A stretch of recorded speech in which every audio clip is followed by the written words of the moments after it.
करने की निरंतर प्रेरणा देता है। मैं सभी देशवासियों की तरफ से बाबा साहब को नमन करता हूं। साथियों, ये देश के अलग अलग हिस्सों में अलग अलग त्योहारों का भी समय है और वैसे भी भारत तो उत्सवों से भरा रहता है, उत्सवों से हरा रहता है, उत्सवों के बीच खिलखिलाता रहता है।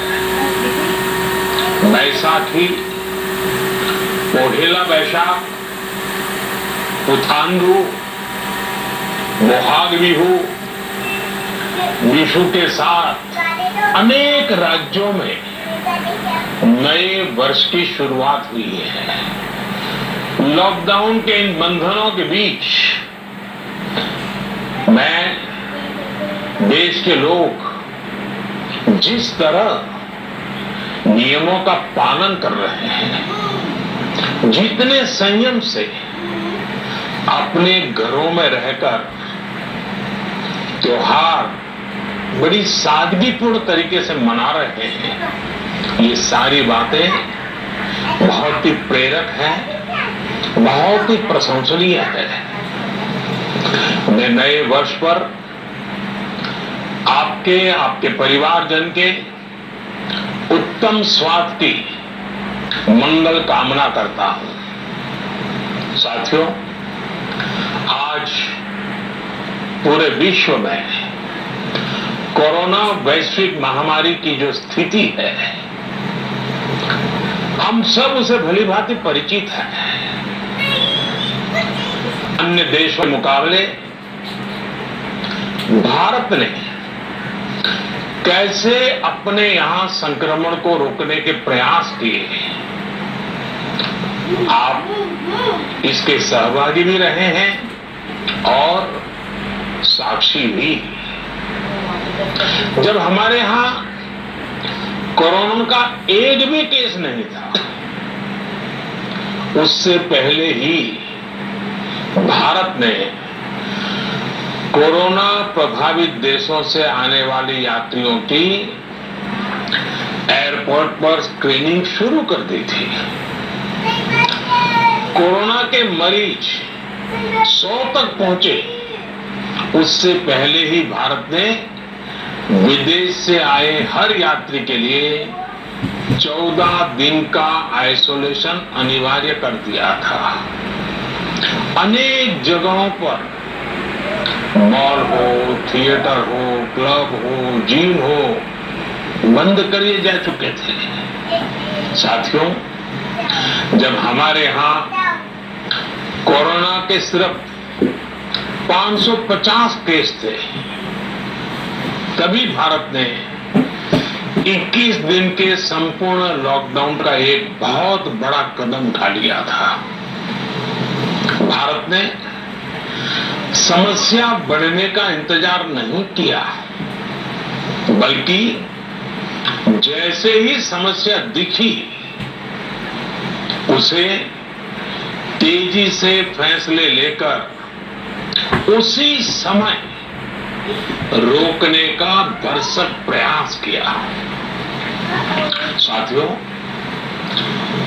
वैसे एक ऐसा संकट है जिसमें किसी भी देश के साथ तुलना करना उचित नहीं है, लेकिन फिर भी कुछ सच्चाइयों को हम नकार नहीं सकते हैं।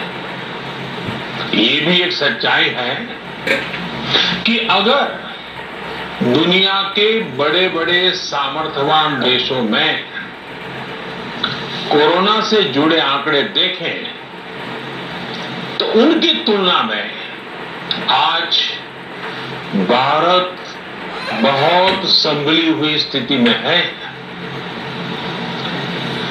महीना 1.5 महीना पहले कई देश कोरोना संक्रमण के मामले में एक प्रकार से भारत के बराबर खड़े थे। आज उन देशों में भारत की तुलना में कोरोना के केसेस 25 से 30 गुना ज्यादा बढ़ गए हैं। उन देशों में हजारों लोगों की दुखद मृत्यु हो चुकी है। भारत ने होलिस्टिक अप्रोच न अपनाई होती, इंटीग्रेटेड अप्रोच न अपनाई होती, समय पर तेज फैसले न लिए होते, तो आज भारत की स्थिति क्या होती, इसकी कल्पना करते ही रोए खड़े हो जाते हैं। लेकिन बीते दिनों के अनुभवों से ये साफ है कि हमने जो रास्ता चुना है, आज की स्थिति में वही हमारे लिए सही है। सोशल डिस्टेंसिंग और लॉकडाउन का बहुत बड़ा लाभ देश को मिला है। अगर सिर्फ आर्थिक दृष्टि से देखें तो ये महंगा जरूर लगता है, बहुत बड़ी कीमत चुकानी पड़ी है, लेकिन भारतवासियों की जिंदगी के आगे इसकी कोई तुलना नहीं हो सकती। सीमित संसाधनों के बीच भारत जिस मार्ग पर चला है, उस मार्ग की चर्चा आज दुनिया भर में होना बहुत स्वाभाविक है। देश की राज्य सरकारों ने भी, स्थानीय स्वराज संस्थाओं की इकाइयों ने भी इसमें बहुत जिम्मेदारी के साथ काम किया है। 24 घंटे हर किसी ने अपना जीवन संभालने के लिए प्रयास किया है और हालत को संभाला भी है। लेकिन साथियों, इन सब प्रयासों के बीच कोरोना जिस तरह फैल रहा है, उसने विश्व भर में हेल्थ एक्सपर्ट्स को और सरकारों को और ज्यादा सतर्क कर दिया है। भारत में भी कोरोना के खिलाफ लड़ाई अब आगे कैसे बढ़े, हम विजयी कैसे हो, हमारे यहां नुकसान कम से कम कैसे हो, लोगों की दिक्कतें कम कैसे करें, इन बातों को लेकर राज्यों के साथ निरंतर चर्चाएं की है। और इन सभी चर्चाओं में से एक बात उभर करके आती है, हर किसी का यही सुझाव आता है, नागरिकों की तरफ से भी यही सुझाव आता है कि लॉकडाउन को बढ़ाया जाए। कई राज्य तो पहले से ही लॉकडाउन को बढ़ाने का फैसला कर चुके हैं। साथियों, सारे सुझावों को ध्यान में रखते हुए ये तय किया गया है कि भारत में लॉकडाउन को अब 3 मई तक और बढ़ाना पड़ेगा। यानी 3 मई तक हम सभी को, हर देशवासी को लॉकडाउन में ही रहना होगा। इस दौरान हमें अनुशासन का उसी तरह पालन करना है जैसे हम करते आ रहे हैं। मेरी सभी देशवासियों से ये प्रार्थना है कि अब कोरोना को हमें किसी भी कीमत पर नए क्षेत्रों में फैलने नहीं देना है।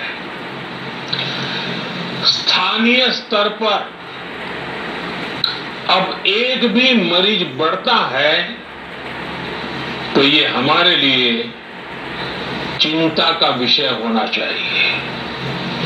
कहीं पर भी कोरोना से एक भी मरीज की दुखद मृत्यु होती है तो हमारी चिंता और बढ़नी चाहिए और इसलिए हमें हॉटस्पॉट्स को इंगित करके पहले से भी ज्यादा, बहुत ज्यादा सतर्कता बरतनी होगी। जिन स्थानों के हॉटस्पॉट में बदलने की आशंका है उस पर भी हमें कड़ी नजर रखनी होगी, कठोर कदम उठाने होंगे। नए हॉटस्पॉट्स का बनना हमारे परिश्रम और हमारी तपस्या को और चुनौती देगा, नए संकट पैदा करेगा। इसलिए अगले एक सप्ताह में कोरोना के खिलाफ लड़ाई में कठोरता और ज्यादा बढ़ाई जाएगी। 20 अप्रैल तक हर कस्बे, हर थाने, हर जिले, हर राज्य को बड़ी बारीकी से परखा जाएगा। वहां लॉकडाउन का कितना पालन हो रहा है,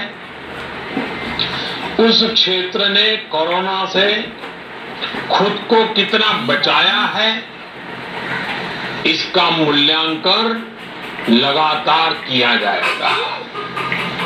जो क्षेत्र इस अग्नि परीक्षा में सफल होंगे, जो अपने यहां हॉटस्पॉट नहीं बढ़ने देंगे और जिनके हॉटस्पॉट में बदलने की आशंका भी कम होगी, वहां पर 20 अप्रैल से कुछ जरूरी गतिविधियों की अनुमति, छूटछाट दी जा सकती है। लेकिन याद रखिए, ये अनुमति सशर्त होगी। बाहर निकलने के नियम बहुत सख्त होंगे। लॉकडाउन के नियम अगर टूटते हैं और कोरोना का पैर हमारे इलाके में पड़ता है तो सारी अनुमति तुरंत वापस ले ली जाएगी। और इसलिए न खुद कोई लापरवाही करनी है और न ही किसी और को लापरवाही करने देना है। मेरे देशवासियों, कल इस बारे में सरकार की तरफ से एक विस्तृत गाइडलाइन जारी की जाएगी। साथियों, 20 अप्रैल से चिन्हित क्षेत्रों में इस सीमित छूट का प्रावधान हमारे गरीब भाई बहनों की आजीविका को ध्यान में रखते हुए किया गया है। जो रोज कमाते हैं, रोज की कमाई से अपनी जरूरतें पूरी करते हैं, वही मेरा एक बृहद परिवार है। मेरी सर्वोच्च प्राथमिकताओं में एक, इनके जीवन में आई मुश्किल को कम करना है। प्रधानमंत्री गरीब कल्याण योजना के माध्यम से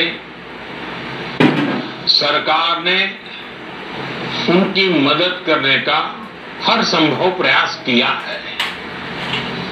अब नई गाइडलाइंस बनाते समय भी उनके हितों का पूरा ध्यान रखा गया है। इस समय रबी फसल की कटाई का काम भी जारी है। केंद्र सरकार और राज्य सरकारें मिलकर प्रयास कर रही हैं कि किसानों को कम से कम दिक्कत हो। साथियों, देश में दवा से लेकर के राशन तक पर्याप्त भंडार है।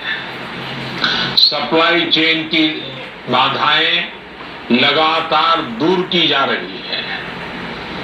हेल्थ इंफ्रास्ट्रक्चर के मोर्चे पर भी हम तेजी से आगे बढ़ रहे हैं। जहां